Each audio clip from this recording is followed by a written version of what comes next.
이해승은 철종의 아버지인 전개대원군의 5대 손으로 조선 왕실의 후예라는 신분을 누구보다 적극적으로 이용해 일제에 협력하고 부귀영화를 누린 인물입니다. 백성의 존경과 기대를 한몸에 받아야 할 왕족이 나라를 등지고 민족을 배신한 행위는 그 어떤 친일보다도 무거운 책임과 비판을 받아 마땅합니다. 이해승은 바로 그 가장 부끄러운 예입니다. 그는 왕실의 후예라는 존엄을 스스로 내던지고 민족의 고통을 발판 삼아 일본 제국에 충실한 신하가 되어 부귀영화를 누렸습니다. 이해승의 친일은 단순한 협력을 넘어 민족의 자존심을 짓밟고 식민 통치의 정당성을 부여하는 적극적인 반역 행위였습니다. 최고 자기로 얻은 특권 1910년 나라를 잃은 슬픔이 채가시기도 전에 그는 일제로부터 조선 귀족 중 가장 높은 후작 자귀를 받았습니다. 이는 나라를 판 대가로 받은 훈장이자 왕족으로서의 모든 명예를 버렸다는 상징과도 같았습니다. 침략 전쟁에 대한 자금 지원 1942년 태평양 전쟁 당시 그는 우리 민족을 억압하던 침략자에게 국방원금 2만 원을 바쳤습니다. 이는 동포의 피와 땀으로 마련된 돈으로 적군의 총칼을 만들어주는 것과 다름없는 파렴치하고 반민족적인 행위였습니다.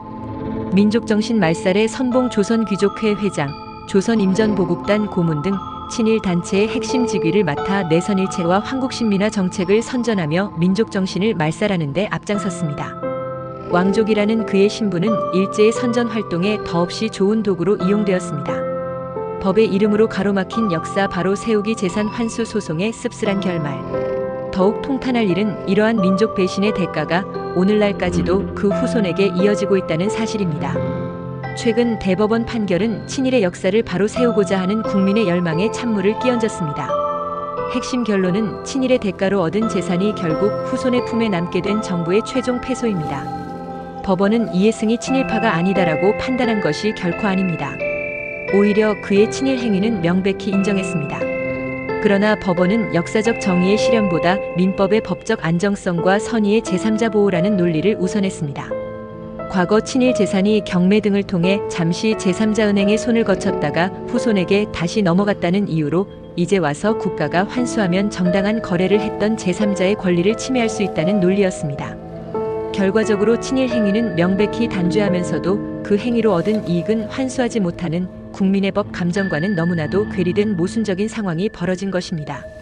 이는 결국 친일의 대가가 법이라는 울타리 안에서 보호받는 씁쓸한 선례를 남겼습니다. 이해승의 사례는 나라가 가장 어려울 때 가장 높은 곳에 있던 자가 어떻게 민족을 배신할 수 있는지, 그리고 그 오욕의 역사가 수십 년이 지난 오늘날까지 어떻게 우리의 사법 체계 속에서 완벽히 청산되지 못하고 있는지를 보여주는 가장 고통스러운 증거로 남아 있습니다.